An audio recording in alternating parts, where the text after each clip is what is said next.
We're now going to begin Daf Chav Beis Amud Beis, and we're going to start with the second line. The Mishnah says, "V'im, if those who climb up the kevesh in order to be zocher in the Trumas Hadeshin, hayushneim shavim, they got there to the 4 hours on top of the kevesh simultaneously. Hamemuna omer lahem, now we need a gorol, so the memuna on the gorol would declare hatzbir, raise a finger. Tana, we learned in a brisa, hotziu etzba'osehem. The memuna would declare that everyone should show his finger, liminion, so I can count them up. So the Kohanim, as we said earlier, are standing in a circle, and the memuna makes this declaration to the effect that he's going to count fingers, which is like counting heads. The Gemara later on is going to have a discussion why he can't count heads and he can only count fingers. Again, he starts counting, and when he gets to the last number of the number that he chose in his mind, that's going to be where it lands. That is going to be the Kohen who's Zocha in the Trumas Hadesh. So the Gemara says, "V'niminu liditu." Why are you counting fingers? Why not count heads? And you and I know the answer to this question.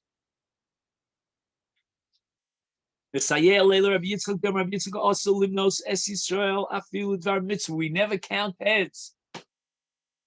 With regard to Shaul HaMelech, when he went out to battle in the 11th chapter, Shmuel Aleph, against Nachash Ammoni, and he counted Bnei Yisrael that were going out to war, but Yifkedem Bib Bazek. He did not count heads. He counted Bazek. And the Gemara understands that Bazek means Shivrei Cheres, shards of pottery. Everyone took a shard of pottery and he gave it in, and they counted the shards, and that's how they were able to determine the count of Israel. And they're so forth. By equation with the Memuna, who's counting Kohanim, he would not count their heads. And keep in mind that Shaul was L'dvar Mitzvah. We're talking about going out to battle against Ammon, against one of our great adversaries. But nevertheless, even for the sake of Mitzvah, we can't count heads. We'll see about David HaMelech later on. Maskifla, Rav Ashi tries to reject this analogy to Rabbi Yitzchak's statement, Mimai Dahai Bezek. Lishna de Mivzaku. Rabbi Yitzchak quoted the pasuk Vayifkedem Babazek, and he understood that the word Babazek should be translated as broken shards. And now Rav Ashi contests and contends against this. He says, Vidilma, maybe it means Vayifkedem Bi, in a place called Bazek. Shma de Masahu. And I'll prove to you that there's a location called Bazek. I'm not just inventing this from my brain. Kirichsiv, as it says, Vayimtzeu es Adoni Bezek Bibezek Vayilachmu Bo. So there's no source and proof from Shmuel Aleph Perkid Aleph that you cannot count heads. And therefore, let's offer an alternative source.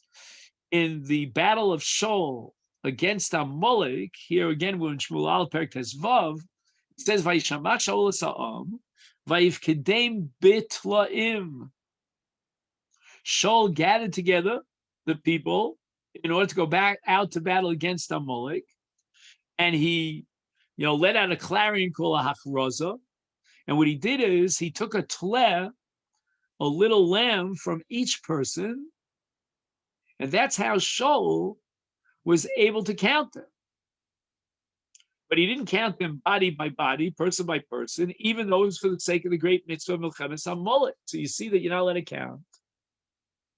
The Gemara now gives another statement about how prohibited it is to count the Jewish people. If you count the Jewish people by head, then you violate the lotaseh of Hosea Hanavi v'Haya Mispar B'nei Yisrael Kechol Hayam Asher Lo Yimad. It should not be measured, which means in this context should not be counted. Rav Nachbar Yitzchak Omar, wait a minute. Let's add another 2 words to that pasuk. The end of the pasuk says, Lo Yimad Vil Lo Yisafer is over b'shnei lavim. He violates both Lo Yimad and Lo Yisafer. Rav Shmuel bar Nachmani, Rabbi Yona's son Rami. Rabbi Yona's son had a stira. Ksiv, it says at the beginning of the pasuk, Mispar b'nei Yisrael kechol hayah.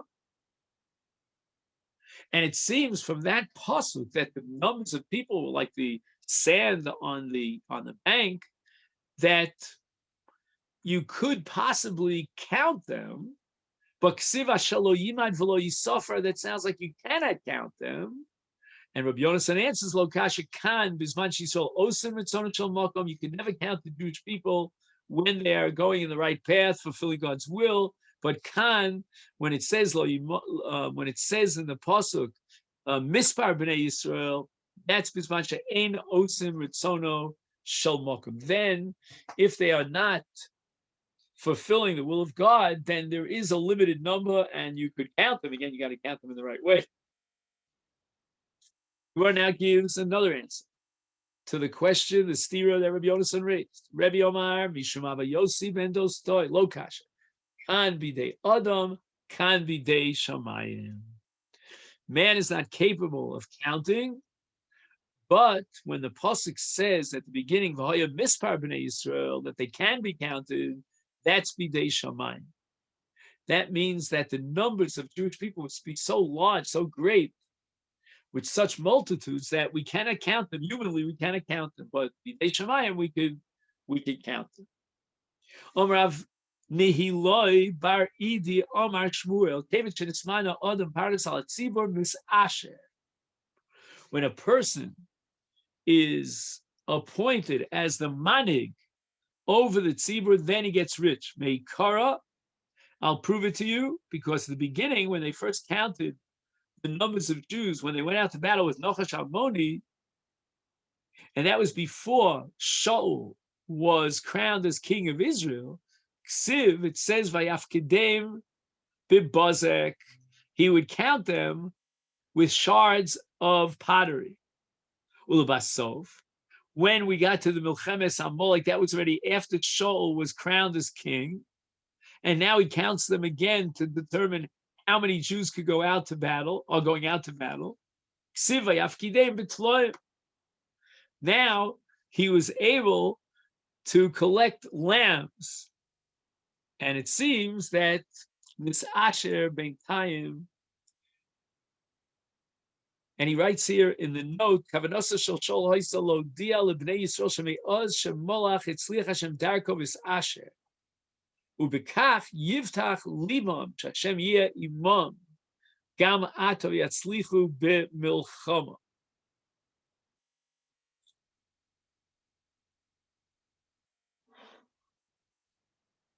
Just give me a second here.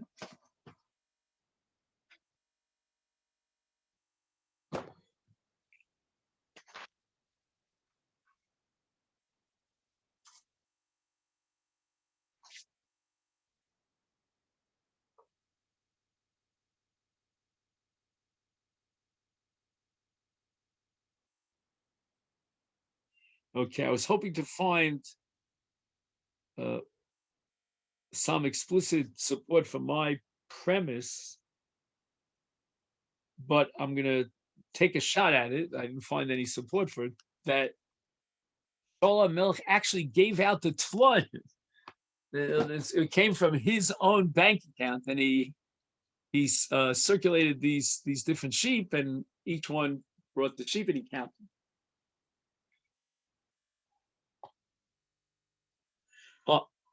Oh, I'm sorry. So the Gemara actually, I forgot. The Dilma Miditu. How do you know that these sheep were provided by Shaul from his own personal stock or flock? Maybe they belonged to each one of the soldiers in the Jewish army. In Cain, my Rabusa de Milsa. Then the Torah, the Tanakh, didn't have to go out of its way to tell us that in the second round they were counting sheep as opposed to shards. And now the Gemara is going to talk about the Milchama of Shaul against Amalek. And the pasuk says Vayavo Shaul ad ir Amalek, Vayorav banachal. He fought in the Nachal. Amar Mani. What does it mean? It's as if he fought against the Ribono Shalom. Why? Al iske Nachal. The word Nachal is a secret password to the Parsha of Egla Arufa, because in the Parsha of Egla Arufa, the Arifa had to take place in a Nachal.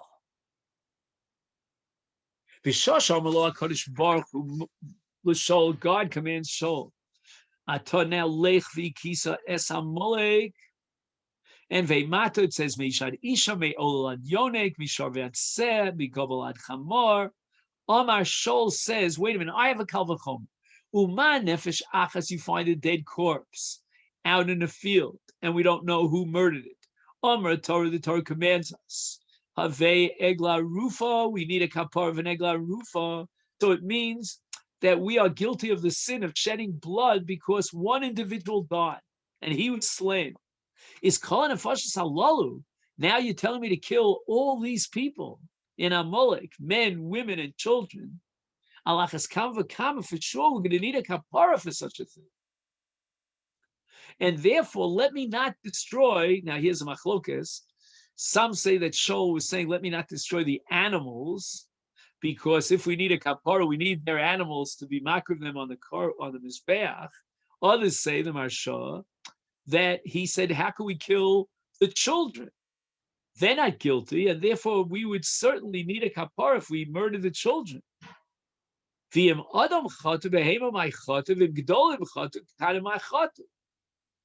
And this language of the Gemara supports the Marsha that Shaul was arguing, how could we put the innocent to death, whether it's kill the animals or kill people, ketanim?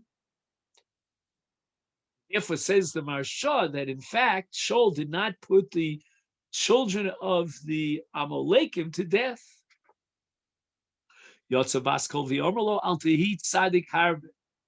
Don't be such a great tzaddik, a pasuk in Koheles, to be merachem on the Rishonim. These are the over excessive left liberals.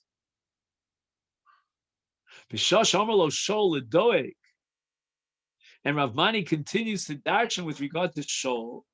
And we know that Shaul wiped out the city of Nov, which was a city of Kohanim, when he found out that these Kohanim gave protection, refuge to David HaMelech, who was running away from Shaul. Is b'shash amalo Shaul adoig so vata upagaba Kohanim. Go towards Nov and destroy the Kohanim. Yotza baskol v'yomra al tirsha harbe. That's the end of the same pasuk. In other words, don't be so cruel to kill the Kohanim. They don't deserve to die. So it's so paradoxical that the same Shaul had Rachmanis on the children of Amalek. He had no Rachmanis on a full city of Nov Ir Kohen. Amar Rav Huna, kama lo chali v'lo margish. How much a person should rely, and he doesn't have to get sick over it and worry about it, every evil. Gavra demari siaye. A person should always realize that he has a master up in Shamayim, up in the heavens, that will come to his help. And why? How do I know this? Where's the precedent that I can rely on Hashem? Shaul bi'achas v'olsolo. David b'shtayim v'lo olsolo. Shaul was guilty of one avera for which he got misa, and he lost his malchus without being able to bequeath his malchus to his children, to his offspring. And he was guilty of one avera. The Gemara is going to discuss what that avera is. And David was guilty of two averos, and yet also lo ra. He was not punished. And therefore you see that a person should rely on Hashem. Shol bi'achas maihi. What's this single sin? Maiseh de Agag. That in the Melcham of Amalek, he let Agag, the king of Amalek, alive. So the Gemara asks for Ika Maiseh de Nov Ir HaKohanim. What about the fact that Shaul wiped out the innocent Kohanim in the city of Nov. That should jack it up to 2 Averos.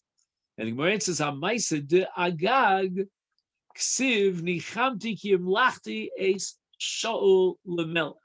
So this terrible punishment that the Malchus was ripped out of Shaul and his offspring, the Tanakh explicitly tells us that it was a punishment because you let the king of Amalek live. David v'shnai ma'ninu, what are the 2 sins of David? Number 1 is the Uriah. David sent Uriah out to the front lines to be killed by the Bnei Ammon, a very dangerous front line situation. And number 2, de hasata. Now the word hasata here is based on a pasuk in Shmuel Beis Perikaf Dalet. It says Vayoses es David bahem, which means that the Yetzer Hara somehow, what's the word I'm looking for? Anyway, he had influence over David, and he tricked or seduced David to count the people of Israel, and that caused the death of 70,000 Jews. For Ikanami Maisa de Bathsheba, what about the fact that he had a relationship with Bathsheba? Even though the Gemara says that that wasn't a bia of Ashes Ish, it wasn't adultery because Uriah had given a get to his wife before he went out to battle. But nevertheless, Hasami Parumine, his record was cleared with regard to the intimacy that he had with Bathsheba, and he was paid off. He was punished. So that's not in the cheshbon. That's already wiped off the cheshbon.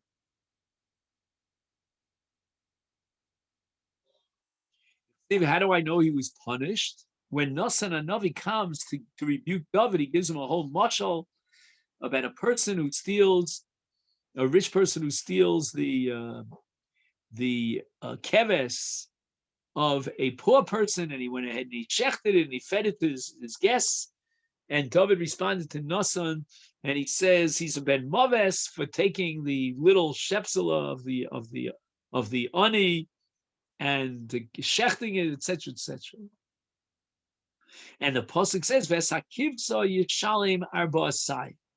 That Nasan Hanavi revealed to David that this whole story was just a mashal, and the nimchal of the keves was the relationship that he had with Bathsheba. She's compared to a keves in this context. And Yishalim arba asayim, he's going to be paid up 4 times. What are the 4 times that he lost never his children? Yeled, apparently the first child that he had from the relationship that he had with Bathsheba. She became pregnant, she gave birth, that baby died. Amnon, his son, was killed after the tzivui of Avshalom. Tamar was raped by Amnon, and Avshalom was his son who rebelled against him and was killed. But as far as the Maisa of Uriah and the Maisa Hasata, David was not punished, and therefore Rav Huna says David b'shtayim below also lo ra laheionish aleh. Gemara asks, wait a minute, Hasam nami parumine. Even with regard to the counting of Bnei Yisrael, he was punished because it was a terrible magefa, the chsiv, and the Torah says that after he counted the people of Israel, Vayiten Hashem dever b'Yisrael me'aboker v'ad eis moed. And from the morning until Chatzos, there was a terrible magefa, and 70,000 Jews perished. So Gemara says, Hasam lo yipor migufa. Rav Huda was talking about a punishment in his own body, or as we'll see, his children and that'll like his body, but not those people who never died in the magefa Hasam. So the Gemara asks, Nami lo yipor migufa. Even in the case of Bathsheba, David himself did not suffer; his children suffered. And the Gemara answers, Lai iparu migufa. In truth, that's called. Oh no, I'm sorry. In addition to the 4 children that we discussed before, David Amel suffered from leprosy. That's called iparu migufa. The Yoma of Yehuda Marav, Shisha Chadashim Nitzara David. David was a tzaras for as much as a half a year. And Parshu Minei Sanhedrin, they were social distancing. They stayed away from David when he was a Mitzorah, the mention of the Sanhedrin, is talking about Shechina. Shechina did not come to visit David. The Chsiv, as we see, that David prays in Tehillim Kuf Yutes, the famous Kuf Yutes, Yashuvu li yirei echa v'yodei eidos secha. In other words, that the Sanhedrin, who are called the Yodei eidos secha, should come back to him. That was his prayer. Uksiv, and in another capital, this is in Nun Aleph, when David, when he's approached and encountered by Nasan Navi, who gave him Tochacha about Bathsheba, he said, Hashiva li sison yishecha. In other words, return to me the Ruach HaKodesh that has separated from me. And it also says in this same chapter, Techateni bi'ezo v'etoyer, Techabseni u'miksheleg albin, all this is a description of a mitzorah and the process of purification of mitzorah. From here we learn that David became a mitzorah and he was mispalel that he should be healed from the mitzorah. So we see that David, even his guf, was punished, and that is the punishment for the sin with Bathsheba. V'amar Rav Kibel David Lashon Hara. Isn't there another sin when David was fleeing from Avshalom, his son, and there was someone named Tziva who came to him, and he told him that Mephibosheth, who was a descendant of Shaul, rebelled against David. And David apparently, according to this opinion, we'll see Shmuel's opinion, but Rav's opinion is that David accepted the slander of Tziva, that's called Kabbalah's Lashon Hara, and the proof is because David HaMelech himself says, Hine lecha kol hashelem Mephibosheth. He takes the possessions of Beis Shaul and he designates them exclusively for Tziva, which means that he approved and he appreciated that Tziva told him that Mephibosheth was not loyal to him. So the Gemara answers that Rav Huda himself, who says there are only two sins that David was not punished for, and he doesn't add the sin of Lashon Hara, Kabbalah's Lashon Hara, the Amar Shalot Gibel David Lashon Hara, he holds Rav Huda like Shmuel against Rav. Now, what happens is that if someone tells you Lashon Hara, you're allowed to be choshesh for it, but you have to prove yourself that it's true, and you can't believe it. So that, according to Shmuel, the conclusion that David came to that Mephibosheth was really mored bo was not because he didn't rely on Tziva. Tziva only put a germ of doubt into his mind. But when he met Mephibosheth, this is after Avshalom died and David went back to reclaim his malchus, Mephibosheth comes out to greet him, and he looks horrible, Mephibosheth. His hairs are unkempt. He hasn't shaven in who knows how long. His garments are not clean. He looks haggard. And David thought that this is because Mephibosheth was sad that David was reclaiming the malchus. So that, according to Shmuel, if David hadn't seen this with his own eyes, the phenomenon of Mephibosheth's behavior, he never would have accepted Tziva's slander against Mephibosheth.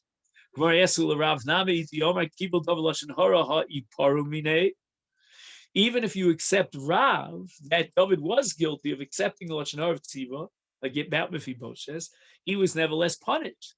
The Omer Rabbi Yehuda Rav, Bishah, Sha'omar lo David leMephibosheth, Amarti atov Tziva techalku es hasodeh.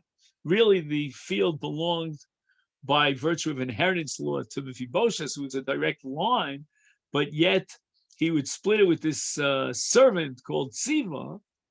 His Yotza Baskol v'Yomerlo Rechavam v'Yora v'Yechalku es hamalchus. The Baskol indicated that David HaMelech would be punished for accepting the Lashon Hara and being choshed in Mephibosheth, and therefore, in the generation after Shlomo, which means the grandchildren of David, the Malchus would be split into two between Rechavam, who is the biological grandson of David, the son of Shlomo, and Yeravam ben Nevat, who was really, he was just a slave. And this is Mida Keneged Mida, because David took away the Nachla from Mephibosheth because he relied on the Lashon Hara that he heard from Siva, and now David's Malchus will be taken away from him in the next, skipping over one generation, the next generation.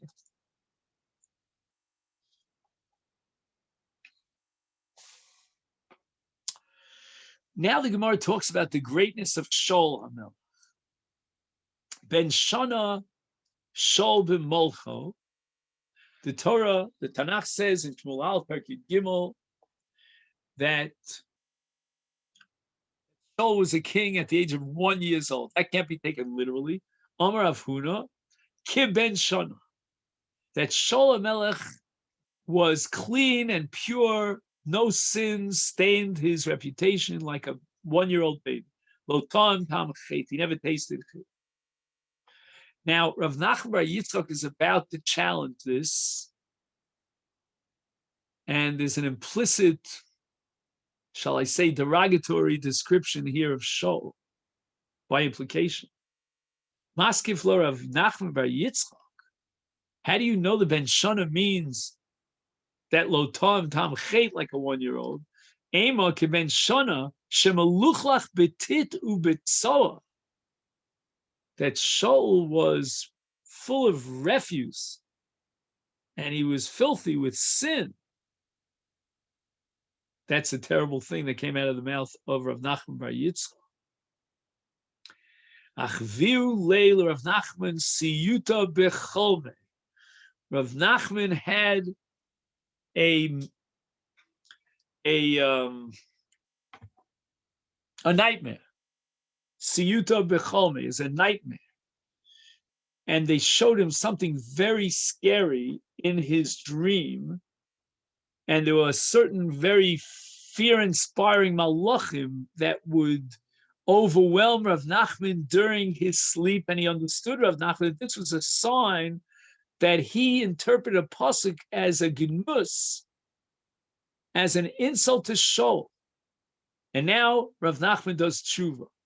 Omar, na'anesi lachem.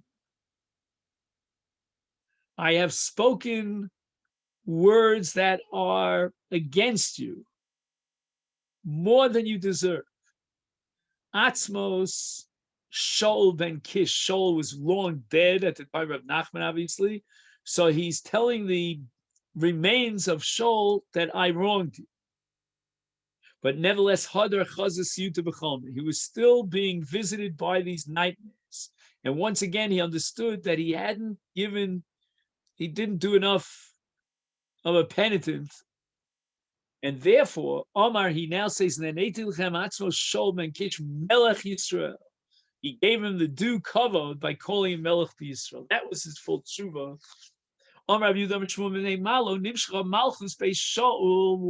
Shaul's malchus terminate? This is a very paradoxical statement of Shmuel. That dafka, paradoxically, because there was no pgam in the yichus of his mishpacha, therefore he could not be king, meaning his kingship would not last. Why? Because since he had no pgam, no dofi in his yichus of his mishpacha, he would become a Baal Gaiva. He would say, I'm greater than any other king from Zara Shal Yisrael. David, on the other hand, came from Rus HaMoaviyah. The Amar Rav Yochanan Mishum Rav Shimon ben Yod Tzaddik Ein Ma'amidin Parnas Ala Tzibur Elam Kain Kupa Shel Shrotzim Tluya Lo Be'achora. We're always afraid that anyone we appoint as a leader over Israel is going to become bloated and arrogant about himself. So therefore, we have to make sure that there's some pgam, some blemish in the yichus of his mishpacha, shim tazuk daito Allah, because if he gets carried away with himself, what we call govus halev, omrim lo chazol acharecha. Why don't you turn around and look at your roots? You come from very humble roots, from a kupas shrotzen. Omar Yudam Rab Liman and Shaul. Why did Shaul, as a result of the Ma'aseh of Agag, have to suffer such terrible punishment? And the Malchus was taken away from him. Mochal al kvodo. The Gemara says in the name of Rav that there was another sin of Shaul HaMelech that was the cause of his loss of the Malchus, because we have a principle called Dom tasim olecha melch shetehei maso olecha, and a melch is not allowed to be mochel on his kavod, and Shaul is mochel on his kavod. Shenemar, this is after Shaul was anointed by Shmuel in the 10th parak of Shmuel Aleph. It says, "Ubnei v'lial omru ma yoshienu zeh." What good are we going to get from this? No salvation is going to come from Vayavuzuhu, and they humiliated him. V'lo hivilo mincha, they didn't. When you appoint the king, you're supposed to bring him a mincha. Vayikim macharich, and yet Shaul was silent as if he was mute. Uksiv, and there in the same context it says, "Vayal nachash ha'amoni vayichar al yavesh gilad." Nachash ha'amoni, the Ammoni, came to battle against the Jewish people, and he got Gilad, and he subjugated Gilad. Shaul came to save them. He defeated Nachash Ha'amoni, and then he tells the people that Yesh lahamis es osam b'nei Val should bizu et Shaul.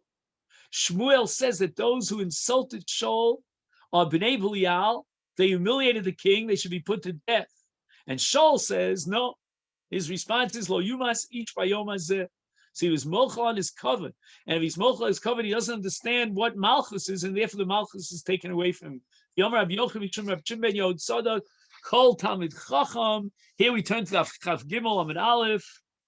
Sheino nokem veino noter kinachash. If he doesn't shoot out against those who try to belittle him, Eino Talmid Chacham. In other words, he's not behaving and manifesting himself in the midah of a Talmid Chacham, whose yikar, his respect and esteem, has to be accepted by the people. So the Gemara asks, "V'aksiv lo sikam lo tikar." I mean, why should he take revenge? The Torah prohibits revenge, and now you're telling me that he has to be a nokem v'noter k'nachash? And the Gemara answers, "Ahu b'mamon hu dichsiv." That's only a reference to dini mamanos, but not with regard to tsar haguf. If somebody says divrei booze to a Talmid Chacham, and that's called tsar haguf, here there's a special heter that if somebody attacks you, you're allowed to go back and lash against them. And a Talmid Chacham in his case is obligated to do so. When it comes to mammon, that's a different story. Okay, then, and here is where we're going to stop for today on the top of Daf Chav Gimel, and the Ritz Hashem will pick it up tomorrow. So miraculously, we were able to finish the Daf pretty much within the time allotment. It's a massive Daf. Called